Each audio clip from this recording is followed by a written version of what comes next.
अस्सलाम वालेकुम नाजरीन। ड्रामा सीरियल मनांगन जो कि काफी दिनों के बाद आज नशर किया गया है, जिसमें आपने देखा कि सकलैन की बीवी के सामने उसकी हकीकत नहीं आती। वो तो फारे को देखते ही उसी वक्त मुकर गया कि ये तो फ्रॉड है। तभी सकलैन का भरम भरम ही रह गया। मगर अब फारे फैसला कर चुकी है कि वो नाको चने चबवाएगी सकलैन को और वो इसे खुद ही छोड़ेगी। तो उधर ऑफिस में मानूर की प्रमोशन हो चुकी है। सभी फराज को मुबारकबाद देते हैं, मानूर को भी। मगर ऐसे में फराज जो कि मानूर से खुशी का इजहार नहीं कर पाया, वो तो खामोश होता है। मगर दो जो उसके कुलीग हैं, जो हर बात पर तबसरा करते हैं और तंज भी, अब की बार भी इन दोनों ने ऐसे ही किया। फराज साहब के रास्ते की दीवार तो खुद उनकी बीवी है। जैसे मियान में दो तलवारें नहीं रह सकती ना, ऐसे ही दोनों मियाँ बीवी एक ही रैंक पर रहकर काम भी नहीं कर सकते। तो फराज इन दोनों की ये सारी बातें सुन लेता है, तो कहीं ना कहीं उस पर असर करती हैं, चाहे थोड़ा बहुत ही क्यों ना। मगर वो फिर भी खामोश हो गया। ऐसे में मानूर उससे गिला करती है कि उसकी कामयाबी पर हर किसी ने उसे मुबारकबाद दी, मगर आपने मुझे कॉन्ग्रेचुलेट नहीं कहा। तभी फराज उससे कहने लगा कि उसे क्या लगता है कि मैं उसे जलता हूँ उसकी कामयाबी से। उसे तो बस इस बात का रंज था कि मेरी बीवी इतनी मयार में मुझसे आगे बढ़ चुकी है कि उसकी ख्वाहिशात, उसकी जरूरियात भी बढ़ेंगी, तो मैं वो सब कैसे पूरा करूंगा, उसके मयार के मुताबिक मैं कैसे पूरा उतरूंगा। बस वो दुखी था तो सिर्फ इसी बात पर। जबकि व्यूअर्स, इसके बाद आप देखेंगे आयमा जिसकी वालदा अपनी बेटी की जबरदस्ती शादी करने पर आ गई, और ऐसा करती भी हैं, वो भी बगैर सोचे समझे और ये देखे बगैर भी कि लड़का कैसा है, उनका फैमिली बैकग्राउंड कैसा है। ये तो अब उन्हें वक्त ही बताएगा कि वो कितने लालची थे और इसी लालच की बिना पर उन्होंने शादी की कि उन्हें पैसा मिलेगा, वो भी आयमा की भाभी का। खैर, आयमा की वालदा अब मानूर की वालदा के पास आती हैं, बुलावा देती हैं, मगर साथ ही साथ वो तंज भी दे मारती हैं। हाँ, अब लड़कों को जहाँ उनकी बीवियां लगाएं वहाँ लगी जाते हैं।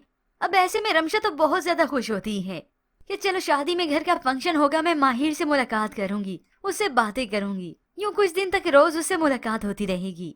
अब घर में मायों का फंक्शन था तो ये रमशा भी सज धज कर आ जाती है।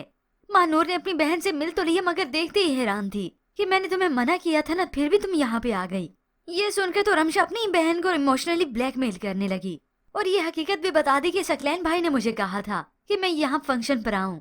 मगर फिर रोना धोना शुरू कर देती है कि अगर मानूर चाहती है कि मैं यहाँ से चली जाऊँ तो मैं फिर चली जाती हूँ, अभी और इसी वक्त। अब मानूर ये भी नहीं चाहती थी क्योंकि आ तो ये गई है, और वो भी रमशा इतनी जल्दी आई है कि फंक्शन का अभी तो आगाज भी नहीं हुआ था। फराज और मानूर अभी तैयार भी नहीं हुए थे। खैर, अब दोनों अपने कमरे में तैयार होने के लिए चले जाते हैं, तो इधर रमशा को तो मौका मिल जाता है। फौरन से माहिर की टो में लग गई, जो कि सामने खड़ा लड़कियों के साथ खुश गप्पियों में मसरूफ था।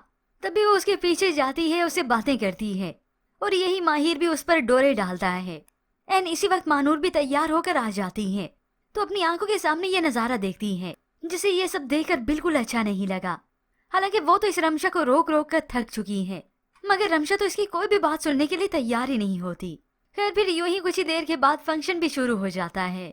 उधर मानूर की वालदा जो कि घर में अकेली है, मगर अरीबा वहाँ पर आ गई। कुछ ही देर के बाद सकलैन भी आ जाता है। तभी उसकी वालदा इजहार करने लगी कि मेरा अगर सगा बेटा भी होता तो उस जैसा ख्याल न रखता जितना सकलैन रखता है। तो सकलैन भी कह देता है कि सगा बेटा ना सही पर बेटा तो हूँ। मगर अब मानूर की वालदा को भला क्या अंदाजा कि यही बस बेटा बन के सारी जड़ें काट रहा है। अब तक तो वो इनकी जायदाद तो बिकवा ही चुका है, रहा सहा ये घर, उसकी भी डील फाइनल हो चुकी है।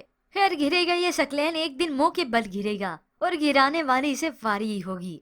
अभी अरीबा, जिसे डॉक्टर्स ने उम्मीद दिला दी है कि वो माँ बन सकती है, तभी तो वो मेडिसिन ले रही थी, मगर ये सकलैन ही नहीं चाहता कि ये माँ बने, क्योंकि इसे तो मैंने छोड़ना ही है।